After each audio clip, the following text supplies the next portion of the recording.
আচ্ছা, আমার স্ক্রিনটা কি সবাই দেখতে পাচ্ছেন? জি, দেখতে পাচ্ছি। হ্যাঁ, দেখতে পাচ্ছি ভাইয়া।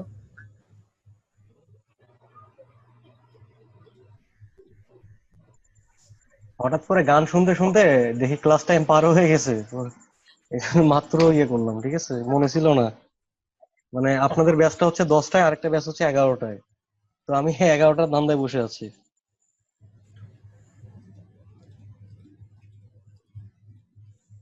আচ্ছা।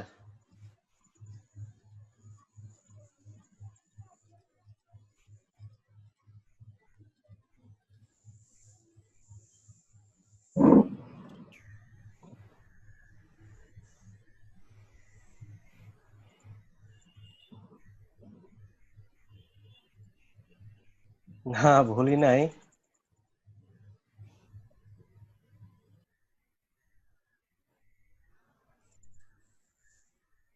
ভাইয়া, কি বলেন? ফ্লায়ার জিনিসটা কি? ফ্লায়ার?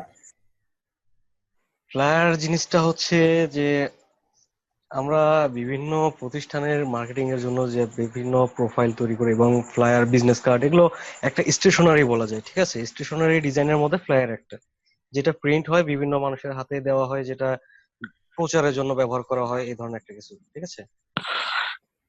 লিফলেটটাকে কি ভাইয়া ফ্লায়ার বলা যায়? লিফলেট যেটা? লিফলেট ফ্লায়ারের চাইতে একটু ছোট সাইজ করা হয়, ঠিক আছে। লিফলেট এটা হ্যান্ডবিল, ফ্লায়ার, লিফলেট একই রকম বলা চলে, ব্রোশিয়ার, ঠিক আছে।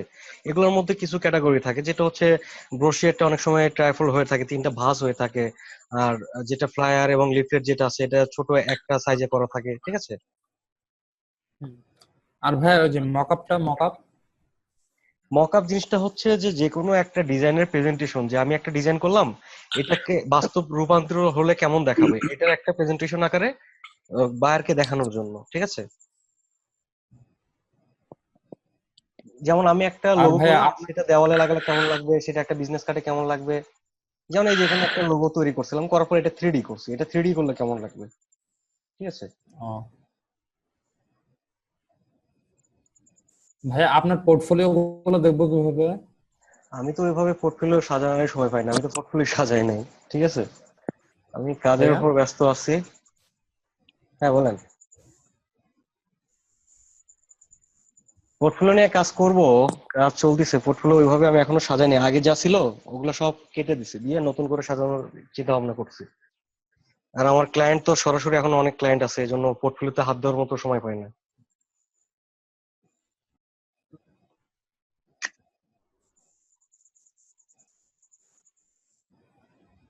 আমার করা ডিজাইনের মধ্যে লোগো ডিজাইনটা বেশি, প্রায় টোটাল লোগো ডিজাইন 2,500-এর উপরে সেল করা আছে। তো এখানে প্রায় আমার বাংলাদেশে যেটা হচ্ছে যে প্রায় 1.5 থেকে 200 ওয়েবসাইট মানে লাইভ ভাইয়া আছে, বলছিলাম যে হচ্ছে ঠিক আছে। 1.5 থেকে 200 ওয়েবসাইট।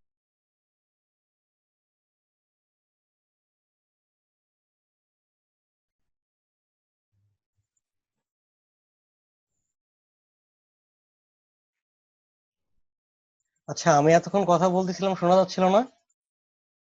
না ভাইয়া, আচ্ছা, শোনা তাহলে মিউট করে কথা বলতেছিলাম সম্ভবত। না না, মানে নেটওয়ার্কের না না, সমস্যা ছিল। নেটওয়ার্কের সমস্যা। আচ্ছা, তারপর দেখলাম মিউট হয়ে গেছে। আচ্ছা, পুরো যাই হোক। কাঁপতেছিল গলা। না, এমনি তো আমার আজকে একটু জ্বর আসছে। আচ্ছা,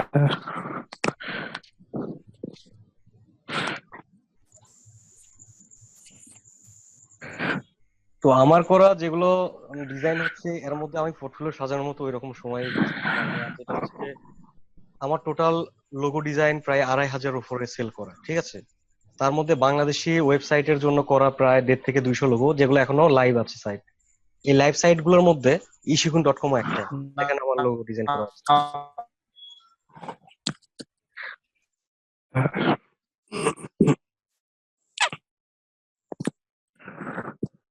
হ্যালো, সবাই কি আমার কথা শুনতে পাচ্ছেন? জি হ্যাঁ, ভাইয়া শুনতেছি। অনেকের ওখান থেকে কথা কেটে কেটে আসছে। আচ্ছা, আপনারা আহ কোন পর্যন্ত টুলস এর কাজ দেখানো হয়েছিল, মনে আছে কারো?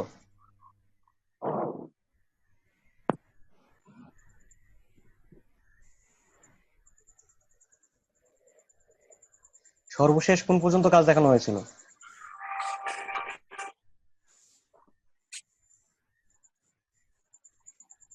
আচ্ছা, আমরা কি এখানে শেপ বিল্ডার টুলের কাজটা দেখেছিলাম?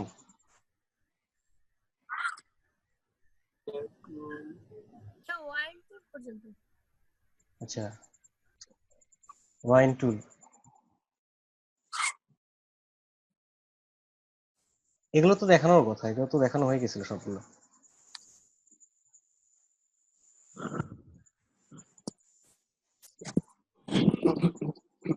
ওইটা কমপ্লিট হয়েছে ভাইয়া। আচ্ছা, আর এখানে যেটা হচ্ছে যে পার্সপেক্টিভ যে টুলটা ছিল ফ্রি ট্রান্সফর্ম, এটা তো দেখানো ছিল যে উইন্ডোজের একটা লোগো দেখিয়েছিলাম। হ্যাঁ হ্যাঁ। আচ্ছা, শেপ বিল্ডার টুলের কাজটা এখন আমরা দেখি। শেপ বিল্ডার টুল শুরু হবে। তো শেপ বিল্ডার টুলটা হচ্ছে যে এখানে একটা শব্দ আসছে যে শেপ বিল্ডার। তো নতুন একটা শেপ বিল্ডিং করার জন্য এই শেপ বিল্ডার টুলটা তৈরি করা হয়। তো শেপ বিল্ডার যেহেতু আমরা নতুন নতুন, এখানে দেখা যাচ্ছে যে ডিফল্ট বেসিক কিছু টুলস আছে যেগুলো শেপের মাধ্যমে আমরা বিভিন্ন ডিজাইন করে থাকি। তো এখান থেকে আমি একটা শেপ নিচ্ছি, একটা রাউন্ড শেপ নিচ্ছি যেটা হচ্ছে ইলিপস টুল। স্টক কালার ফিলে নিয়ে আসার জন্য আমি কি শর্টকাট ব্যবহার করছি মনে আছে কারো? এক্স, কন্ট্রোল এক্স না? Shift x. Shift x. আচ্ছা, এখানে একটা শেপ নিয়ে আসছি যেটা একটা বৃত্ত। তো এই বৃত্তর সঙ্গে আমি এখান থেকে এটাকে আলটা চেপে কপি করছি। তাহলে এখানে লক্ষ্য করেন যে এখানে দুইটা বৃত্ত এখানে পাতগুলো আমি যখন একটা বৃত্তের উপরে মাউসটা রাখছি এখানে পাতটা শো করছে নীল। ঠিক আছে, তাহলে দুইটাকে আমি সিলেক্ট করলে এখানে দেখতে পাবো যে একটা পাত আরেকটার উপরে উঠে গেছে, কতটুকু অবজেক্ট উপরে উঠে গেছে এখানে আমরা দেখতে পাচ্ছি। তো দুইটার মাঝখানে যে মিশ্রণটা তৈরি হয়েছে আমরা চাইলে শেপ বিল্ডার টুলের মাধ্যমে এটাকে আলাদা করে ফেলতে পারি। যখন এই দুইটাকে সিলেক্ট করছি একসঙ্গে, তখন শেপ বিল্ডার টুলটা আমি যখন এই অবজেক্টের উপর নিয়ে যাচ্ছি তখন পার্ট গুলো আলাদাভাবে শো করছে। আমি যদি এখানে ক্লিক করি এগুলো প্রত্যেকটা আলাদা আলাদা পিস হয়ে যাবে। ঠিক আছে, এখন আমি বাইরে ক্লিক করছি, করার পর এখান থেকে দেখেন এটা আলাদা হয়ে গেছে, এটা আলাদা হয়ে গেছে, এটা আলাদা হয়ে গেছে। ঠিক আছে, নতুন একটা শেপ বিল্ডিং হয়েছে, যে দুইটার সঙ্গে যে শেপটা ছিল মাঝখানে এটা একটা নতুন শেপ তৈরি হয়ে গেছে। তো অনেক সময় প্রয়োজন পড়ে যে এরকম আমি মাঝের শেপটা চাচ্ছি না, সেক্ষেত্রে শেপ বিল্ডার টুল সিলেক্ট করে এখান থেকে আমরা কিবোর্ড থেকে যখন আলটা চাপবো তখন মাউস কুরসরের সঙ্গে প্লাস চিহ্ন আছে, এটা মাইনাস চিহ্ন দেখাবে। মাইনাস চিহ্ন মানে অবজেক্টটা ডিলিট হয়ে যাবে। ঠিক আছে,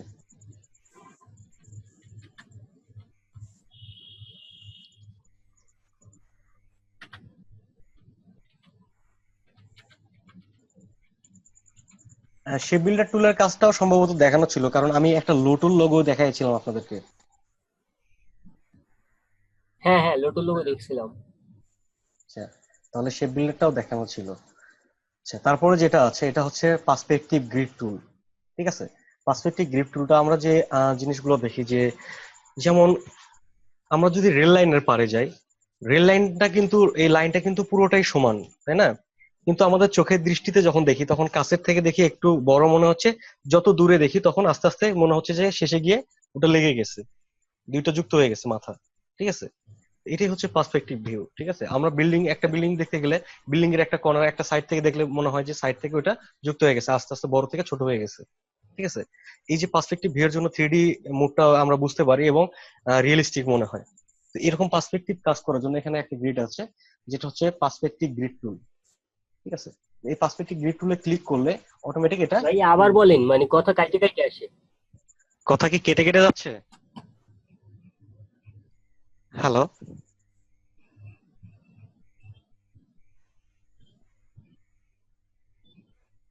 হ্যাঁ ভাইয়া, কথা কাইটে কাইটে আসে।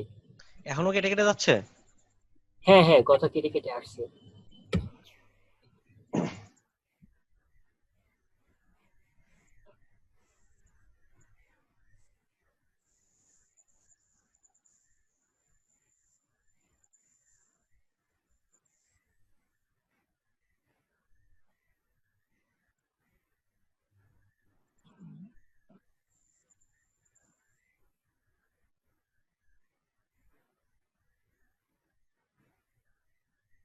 আচ্ছা, এখন কি ক্লিয়ার শুনতে পাচ্ছেন? হ্যাঁ, ক্লিয়ার শোনা যাইতেছে। আচ্ছা, এখান থেকে আমরা পার্সপেক্টিভটা দেখতেছি যে যেটা হচ্ছে যে আমরা রেল লাইনের কথা বললাম, রেল লাইন পর্যন্ত তো শোনা গেছে নাকি? হ্যাঁ, রেল যে লাইন পর্যন্ত শোনা যাচ্ছে। আচ্ছা, তাহলে রেল লাইনের ওইটার মতোই, যেমন আমরা একটা বিল্ডিং এর কর্নার থেকে যদি দেখতে চাই, সেক্ষেত্রে বিল্ডিং এর দালানটা কিন্তু সমান থাকে। যখন এক কর্নার থেকে দেখি তখন কি মনে হয়, কাছেরটা বড় মনে হয়, দূরেরটা ছোট মনে হয়। ঠিক আছে, এই একটা পার্সপেক্টিভ ভিউ, যেটা আমরা পার্সপেক্টিভ ভাবে দেখি আমাদের চোখের দৃষ্টিতে। তো এইরকমই পার্সপেক্টিভ ডিজাইন করার জন্য পার্সপেক্টিভ গ্রিড টুল। তো পার্সপেক্টিভ গ্রিড টুলের মাধ্যমে আমরা যখন কাজ করবো, তখন দেখেন পার্সপেক্টিভ গ্রিড টুলটা আমি যখন সিলেক্ট করেছি, এখানে একটা বক্স চলে আসছে, যেটা 3D-র মতো একটা বক্স, 3 ডাইমেনশন। 3D বলতে 3 ডাইমেনশন বোঝা যায়, এখানে 3 ডাইমেনশন আছে। ঠিক আছে, যেটা আছে লেফট গ্রিড, রাইট গ্রিড এবং হরিজেন্টাল গ্রিড। ঠিক আছে, হরিজেন্টাল হচ্ছে নিচেরটা, যেটা ফ্লোর বোঝায়, ফ্লোর এবং গ্রাউন্ড, এইভাবে জিনিসটা বোঝানো হয়। তো এখান থেকে সিলেক্ট আছে লেফট। এখন যদি আমরা কোনো শেপ নিয়ে এখানে কাজ করি, তাহলে লেফট থেকে আস্তে আস্তে বড় হবে, এটা পার্সপেক্টিভ অনুযায়ী বড় হবে। ঠিক আছে। আচ্ছা, তো তারপর এখানে যেমন ধরেন একটা একটা দালানের একটা পাশ আমি তৈরি করলাম, করার পর এখানে একটা জানালার প্রয়োজন, জানালাটা পার্সপেক্টিভ হিসেবে এখানে মিলাইতে হবে। সেক্ষেত্রে আমি একটা অন্য একটা কালার নিচ্ছি।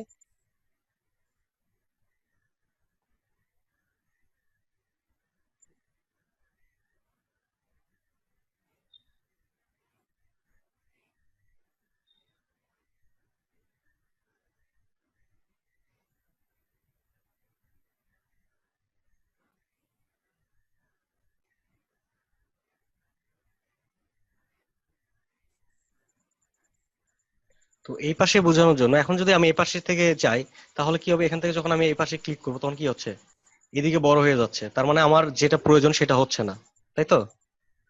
তো এই জন্য আমাদের যেটা করতে হবে সেটা হচ্ছে যে, এখান থেকে আমরা রাইটটা ক্লিক করে সিলেক্ট দিব। করে নিতে হবে। রাইটটা সিলেক্ট করে নেওয়ার পর আমরা রাইট সাইড থেকে আসবো, এখন এই পাশ থেকে বড় হবে। তো এখন আমাদের এখানে কালার প্রয়োজন হচ্ছে, এখানে ব্ল্যাক আছে, যদি দুইটা ব্ল্যাক দেয় তাহলে ফ্ল্যাট মনে হবে, সমান মনে হচ্ছে, তাহলে একটু লাইট ডিপ করে দেবো কালারটা। ঠিক আছে, আচ্ছা করে দিলাম। দেওয়ার পর এই পাশে আমরা দিতে পারি একটা দরজা, একটা হোয়াইট কালার ব্যবহার করছি।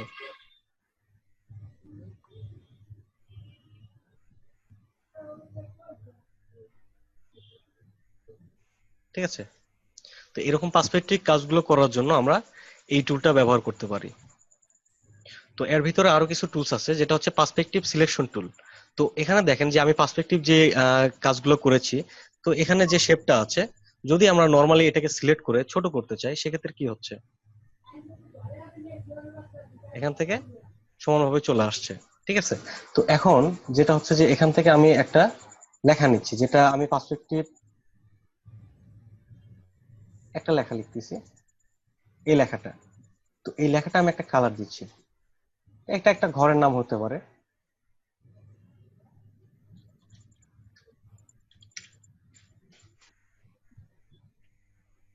Design house. তো এই ডিজাইন হাউস লেখাটা কোথায় যাবে, একটা দরজার উপরে থাকবে একটা সাইন হিসেবে। তো এই জায়গায় যখন আমরা এটা বসাবো, তখন এখান থেকে যখন নিয়ে যাচ্ছি, তখন এটা যাচ্ছে, মানে এই জায়গায় কিন্তু পার্সপেক্টিভটা মিলতেছে না, মনে হচ্ছে এটা এদিকে আছে, দরজাটা ওইদিকে আছে। ঠিক আছে, সোজা আছে লেখাটা হ্যাঁ, বুঝাচ্ছে। এটাকে মিলানোর জন্য যেটা করব আমরা, সেটা হচ্ছে যে পার্সপেক্টিভ টুলে যাচ্ছি, এখান থেকে আমি এই পাশে সিলেক্ট করে দিচ্ছি। দেওয়ার পর এটাকে সিলেক্ট করার জন্য আমরা পার্সপেক্টিভ সিলেকশন টুলটা নিব। ঠিক আছে, পার্সপেক্টিভ সিলেকশন টুল। এখন অবজেক্টটা ড্রাগ করে এখানে গেলে অটোমেটিক পার্সপেক্টিভ মিলে যাবে। এখন মনে হচ্ছে যে এটার সঙ্গে ম্যাচিং হয়ে গেছে। ভাই এই কাজটা বুঝলাম না, আবার একটু দেখাইলে ভালো হইতো। আচ্ছা, এখানে আমরা একটা অবজেক্ট কিংবা একটা টেক্সট যে কোনো একটা কিছু নিতে পারি। আমরা পার্সপেক্টিভটা মেলানোর জন্য এখান থেকে আমরা কোন পাশটা সিলেক্ট করছি, রাইট সাইড, আমার রাইট সাইডটা মেলানোর জন্য। তো এখানে আমি হুম। পার্সপেক্টিভ সিলেকশন টুলের মাধ্যমে আমার অবজেক্টটাকে সিলেক্ট করছি, করে এখান থেকে ড্র্যাগ করে এই পার্সপেক্টিভের ভিতরে নিয়ে আসছি, এই গ্রিড গুলোর ভিতরে। ঠিক আছে, ও আচ্ছা। অটোমেটিক সে মিলে নিছে পার্সপেক্টিভটা। তো এখন আমার মনে হচ্ছে নিচে একটা ফ্লোর প্রয়োজন, ফ্লোরের জন্য আমরা কি করব, এখান থেকে পার্সপেক্টিভ গ্রিডে ওইটা যাব। সিলেক্ট করতে যাওয়ার হবে। পর এখান থেকে আমরা হরিজন্টালটা সিলেক্ট করে দিব, দেওয়ার পর এখান থেকে আমরা ড্র্যাগ করব। একটা গ্রাউন্ড দিচ্ছি, গ্রাউন্ডটা আমরা এদিকে একটু বড় করে দিতে পারি।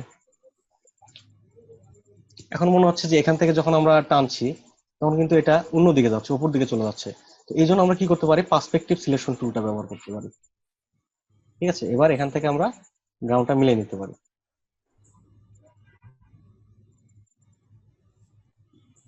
এটা কন্ট্রোল শিফট থার্ড ব্র্যাকেট চেপে নিচে দিচ্ছি, সেন্ড টু ব্যাক। যেটা শর্ট এখান থেকে কি মানে মাউস থেকে যেটা করা যায়, অবজেক্টকে সিলেক্ট রেখে right button click, arrange, send to back, যেটা শর্টকাট এখানে দেওয়া আছে। ঠিক আছে। ভাইয়া এই যে এই পার্সপেক্টিভ টুলে এই যে আপনার ওই যে এই মানে যে বাসার মতো একটা গ্রিডটা দেওয়া আছে, এগুলো বাদে অন্য কোনো ডিজাইন থাকবে না? এখানে আপনার যেরকম প্রয়োজন, কারণ একটা জিনিস পার্সপেক্টিভ মিলানোর জন্য এই পার্সপেক্টিভটা প্রয়োজন হয়। আমি প্রথমে বলেছিলাম একটা রেল লাইন মনে হচ্ছে যে প্রথম দিকে একটু বড়, শেষের অংশে আস্তে আস্তে মিলে গেছে। এইরকমই কিন্তু এই যে পার্সপেক্টিভ এখানে বড় আছে, আস্তে আস্তে এদিকে মিলে গেছে। ঠিক আছে, এরকম পার্সপেক্টিভ কাজ করতে গেলে আপনার এই গ্রিডটাই প্রয়োজন। ঠিক আছে। আর মানে অন্য তাছাড়া কোনো আমাদের grid এখানে পার্সপেক্টিভ এখান থেকে টুলস আছে, যেটা ফ্রি ট্রান্সফর্ম থেকে যে পার্সপেক্টিভ করা যায়। ঠিক আছে, পার্সপেক্টিভ ডিটেক্টর যেটা, এটার মাধ্যমে আমরা কাজ করে নিতে পারি। আর এটাকে আমরা কাস্টমাইজ করতে পারি, যেটা হচ্ছে পার্সপেক্টিভ সিলেকশন টুলের এখানে পার্সপেক্টিভ গ্রিড টুল যাওয়ার পর এখান থেকে আমরা এখান থেকে গ্রিড গুলোকে চেঞ্জ করে নিতে পারি যতটুকু প্রয়োজন। ঠিক আছে, এখানে ধরার জন্য কিছু পয়েন্টার আছে, এই পয়েন্টের মাধ্যমে আমরা এগুলোকে মুভ করতে পারি।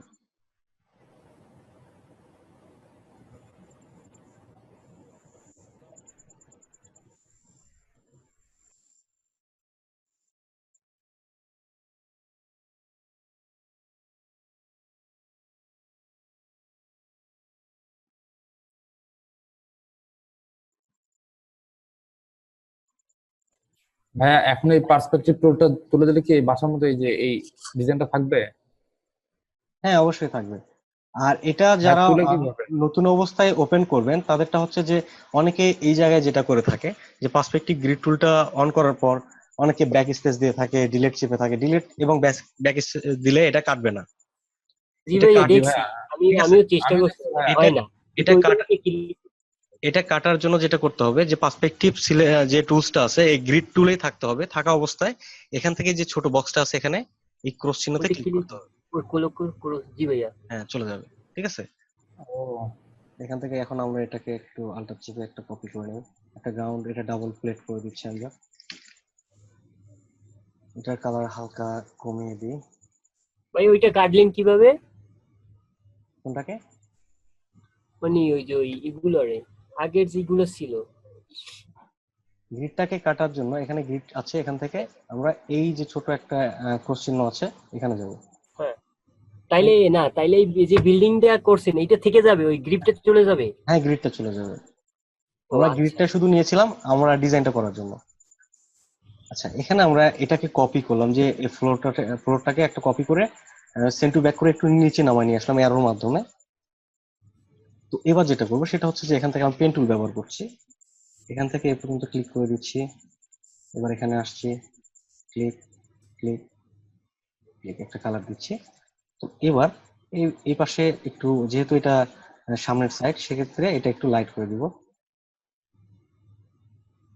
কালারে যাচ্ছি, ডাবল ক্লিক, এখান থেকে বি অর্থাৎ ব্রাইটনেস। ঠিক আছে, আমরা ব্রাইটনেসটা একটু বাড়াই দিই।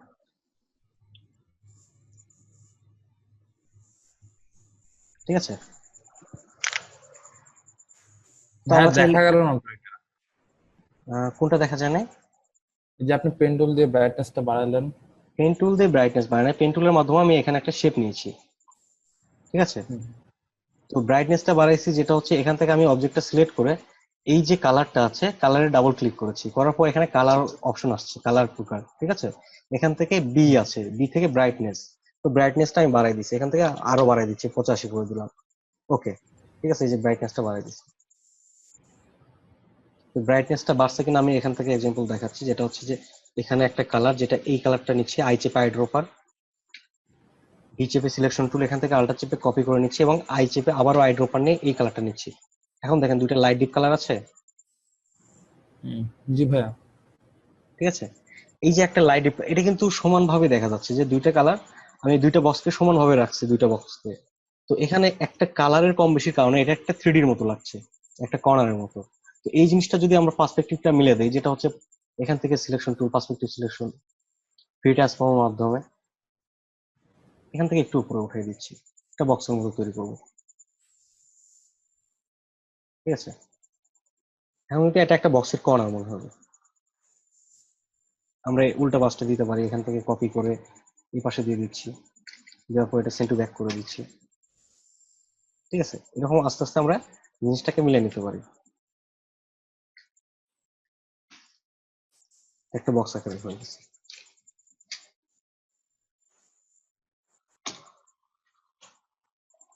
আচ্ছা, তাহলে আমরা এই বিল্ডিংটাকে ভেঙে ফেলছি। আচ্ছা, এই টুলসে কি আর কারো কোনো সমস্যা আছে?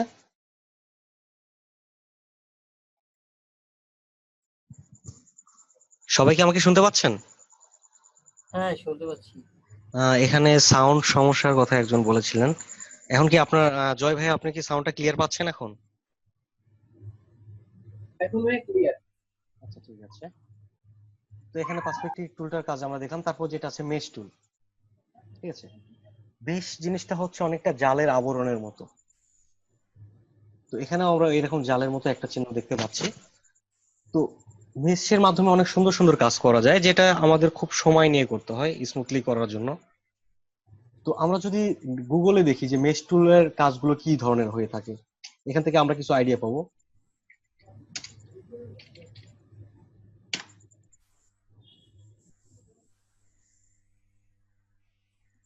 এখানে দেখেন মেশ টুল, এই যে এই জিনিসগুলা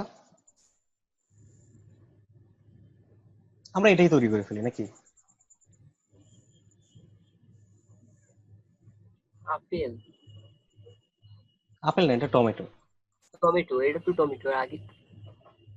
আচ্ছা, কন্ট্রোল ভি, এখান থেকে আমি নিয়ে আসলাম। একটু বড় ইমেজ নিলে ভালো হতো, এর রেজুলেশন খারাপ। এটাকে আমরা অ্যাডভান্স ভাবে সার্চ করি। হ্যাঁ, সার্চ আপনার ভয়েস আর ভিডিও তো ভাই সিঙ্ক হচ্ছে না, ভয়েস আগে আসতেছে, ভিডিও পরে আসতেছে। ভয়েস আর ভিডিও মিলছে না? না, কি বলেন?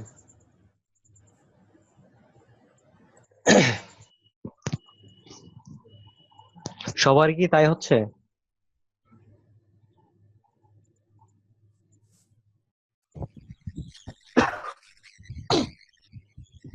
জি ভাই, আপনার নেটটা একটু স্লো। হইতে পারে, আজকে সম্ভবত একটু স্লো হইতে পারে। ভাই 25 তারিখ থেকে 30 তারিখ যে 30 তারিখ পর্যন্ত নাকি হচ্ছে কাজ করবে সাবমেরিনের। আচ্ছা, এখানে আমরা এই ইমেজটা নিয়ে আসলাম। তো ইমেজের লিংকটা দিয়ে দিচ্ছি আপনাদের প্র্যাকটিস করার জন্য। এটা চ্যাট অপশনে দিয়ে দিচ্ছি, আপনারা ডাউনলোড করে নিন। আচ্ছা, এখন এখানে আমরা দেখতে পাচ্ছি কিছু শেড আছে, লাইট শেড এবং ডার্ক শেড। কালারের ভিতর কিছু শেডের মাধ্যমে এই একটা ডিজাইন করা আছে, ঠিক আছে। তো আমরা এরকম রিয়েলিস্টিক একটা ডিজাইন করার জন্য আমরা মেশ টুলটা ব্যবহার করে খুব সহজে একটা ডিজাইন করতে পারবো। তো এটার জন্য যেটা প্রয়োজন সেটা হচ্ছে যে লেয়ার নিয়ে কাজ করতে হবে। তো লেয়ার জিনিসটাকে এটা আগে একটু বুঝিয়ে দিই। সেটা হচ্ছে এই যে আমাদের ফ্লোটিং প্যালেটে লেয়ার অপশনটা আছে। যদি লেয়ার এখান থেকে না পাওয়া যায় সেক্ষেত্রে উইন্ডো থেকে এখানে লেয়ার অপশন আছে।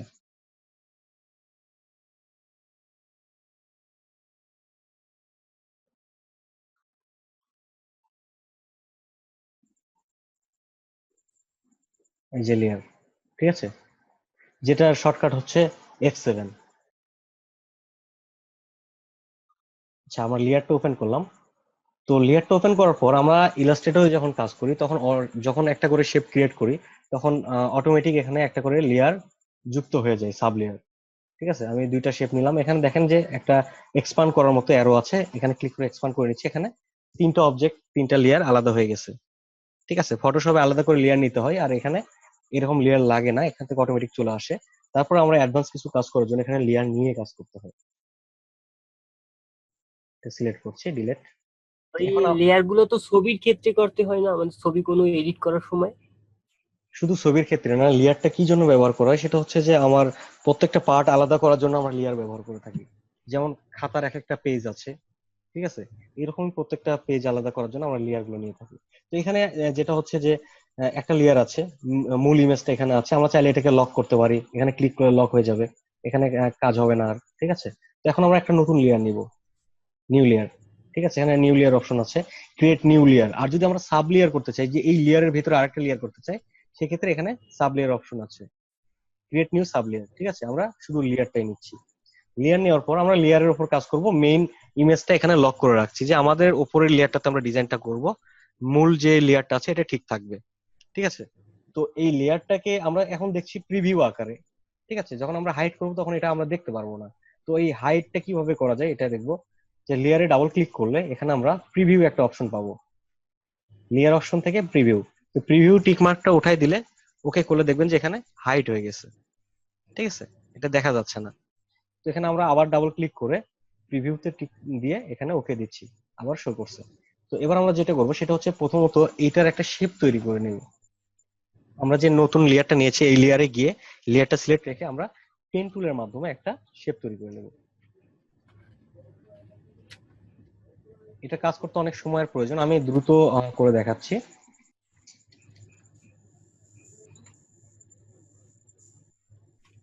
এটা পুরোটা পেন টুলের মাধ্যমে আগে সিলেক্ট করব। পেন টুলের মাধ্যমে তো সিলেক্ট হয় না, পেন টুলের মাধ্যমে ড্র করতেছি, ঠিক আছে? ওই তো। শুধু বাহিরের লাইনটা।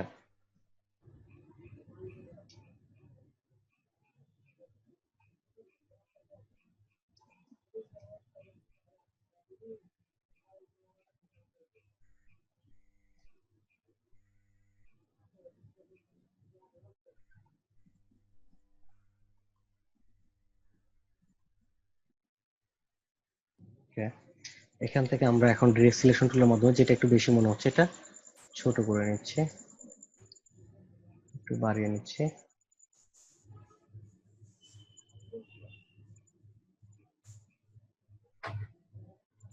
মোটামুটি ঠিক আছে। তো এবার এই লেয়ারে যেটা আমরা তৈরি করলাম সেটাকে ফিল কালার করে দিব, শিফট এক্স ফিল কালার। এখানে আমরা যেহেতু আমাদের অবজেক্টের কালারটা হচ্ছে রেড টাইপের, তো আমরা রেড কালার ব্যবহার না করে অন্য একটা কালার ব্যবহার করবো। এখান থেকে আমি একটা কালার চুজ করছি, গ্রিন টাইপের একটা কালার নিচ্ছি, ঠিক আছে? তো গ্রিন টাইপের এই কালারটা নেওয়ার পর আমি যেটা করবো সেটা হচ্ছে যে লেয়ারে যাব, লেয়ারে যাওয়ার পর যেটা এর আগে দেখলাম হাইড কিভাবে করতে হয়, এবার এখানে আমাদের এই লেয়ারটাতে ডাবল ক্লিক করব, করে এখান থেকে প্রিভিউ টিক মার্কটা তুলে ওকে করে দিচ্ছি। এখানে শুধু এখন লাইনটা দেখা যাবে কিন্তু কালার শো করছে না, ঠিক আছে? কালারটা কিন্তু এখানে আমাদের শো করবে, এখানে দেখাবে যে এটা অবজেক্টে কি কালার আছে। তো এবার আমরা মেশ টুলে একটা জালের মতো আবরণ তৈরি করবো এই ডিজাইনের উপরে। তো মেশ টুলে যাচ্ছি, যাওয়ার পর এখানে আমরা ক্লিক করছি, ক্লিক করার সঙ্গে এখানে প্লাস চিহ্ন শো করছে, দেখেন প্লাস। এখান থেকে একটা মেশের লাইন চলে গেছে এদিকে, আবারও নিচে ক্লিক করছি। মেশটা যত ঘন হবে তত ডিজাইনটা আরো স্মুথ হবে, কিন্তু এটা